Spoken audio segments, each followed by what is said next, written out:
Con una pressoché totale presenza delle famiglie emigranti ed ex emigranti della provincia, ha avuto luogo a Limana sabato 14 gennaio un incontro dei loro dirigenti in un'assemblea svoltasi in un incoraggiante clima di partecipazione e di fiducia.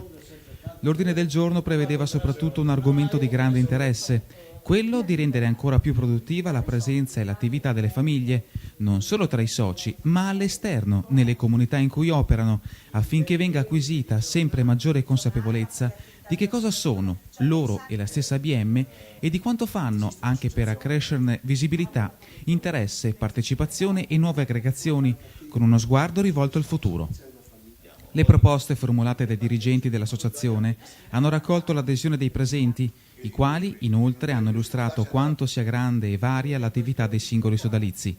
Si è così parlato di organizzare insieme, con il supporto dell'associazione e con la collaborazione delle istituzioni e delle altre realtà associative del territorio, degli specifici incontri in proposito, nonché delle attività formative rivolte ai dirigenti. Oltre a questo, si è discusso di far finalmente apparire Bellunesi nel mondo nelle edicole, di promuovere un dialogo produttivo fra giovani e famiglie, anche con il coinvolgimento della nuova immigrazione, di concrete iniziative per gli immigrati. È stato infine accolto un appello che viene dalla storica comunità bellunese di Plostine, Croazia, per il restauro della chiesetta del luogo.